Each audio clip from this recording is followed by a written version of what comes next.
Hello crafty friends, this is the Paper Chef here. I created a Brother ScanNCut Basics course. I would like to go over that course with you so you can see the topics that I'll be covering, how they'll benefit you, and I hope you'll sign up using the coupon code that I provide in the comments of this video. Okay, first of all, I'm going to be using the Brother ScanNCut CM350 for the course. But it doesn't matter, I know for sure these features will work with the CM300. They'll work with other features of the Brother ScanNCut as well. So it doesn't matter which one you have. If you want to learn how to make the most of your machine, here are just some of the things we'll be covering in the course. We're going to start out by cutting out patterns and shapes. Now I cut out these rectangles for a pocket letter, and then I use them to embellish the pocket letter. Okay, so one of the things you can do is set the exact size shape you want and cut it multiple times. Okay, so those are just a few of the things. Those are built-in patterns. In some models, like this one, there's over 600 built-in patterns. In my old model, there's 300 built-in patterns. You can also download your own patterns. Okay, here's another built-in pattern. This is a frame. You not only can cut this, but you can draw it using drawing tools. Okay, so I do show that. I show how to use the pen tool to draw or cut an image. I also show how to change the blade depth, to adjust your blade depth depending on the type of materials you have. Okay, so not only can you cut shapes that are built in, you can draw things and cut them out too. I drew this with black Sharpie marker and silver Sharpie and just cut it out. I drew this flower and cut it out. Colored it in with some blends. I'm not actually teaching coloring in this course, but I just show you what the difference is between something we cut out before it's colored and after. Okay, this is cutting out stamped images, which I cover in detail in the course.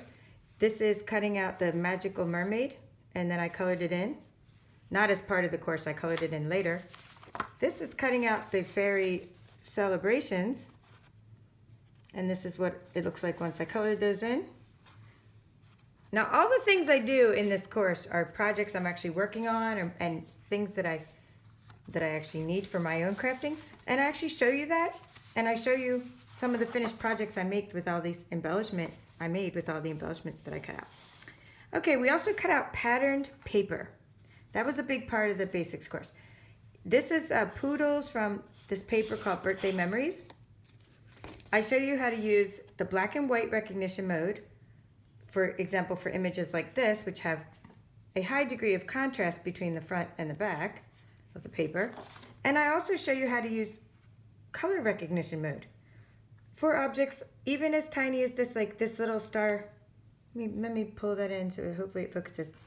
This would never be recognized with black and white recognition mode because lime green on white does not have a lot of contrast. So I show you how to cut out these tiny little objects using color recognition mode.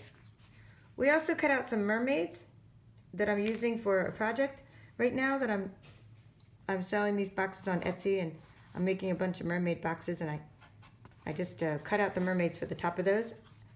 And really I should have cut them out on sticker paper, stick them to the top of the boxes, but instead I'm going to use my machine to make those into stickers. Okay, I get into some other features, like for example, this is cutting out butterflies with an outline distance. Then I show how to cut out butterflies and save them into the cut data of the machine. So these we cut out without an outline, and then I saved these butterflies, and then I pulled up the file and cut out something different with the file. Here's the paper I cut out. Okay, so that's just showing you what you can do once you save and retrieve your images. Okay, and then I showed you how to create, like for example, these are card bases. Okay, but these are just rectangle card bases. But in order to make them have like the flowers in the right spot, I show you how to use what's called background scanning. Let me show you what I mean. Okay, this paper is 12 by 12 paper, and you can move the rectangle anywhere you want on this paper and cut it out. So you get exactly the card bases that you want. Okay, so I actually show you how to do that in the video. Okay, that's creating card bases using background scanning. And finally, in the conclusion of the course, we review topics And one of the topics I reviewed was how to cut out images again. And we cut out this suitcase. So this is the scrapbook paper before we cut it out. And this is after. I cover all these topics and much, much more. I have 17 videos, several exercises for you to practice and get feedback from me and other students in the course. So I hope you will take this course, and I hope you will provide me feedback on topics you'd like to see in advanced Brother ScanNCut courses, which I'm developing right now. And thank you for watching, and please sign up for my course. Thank you.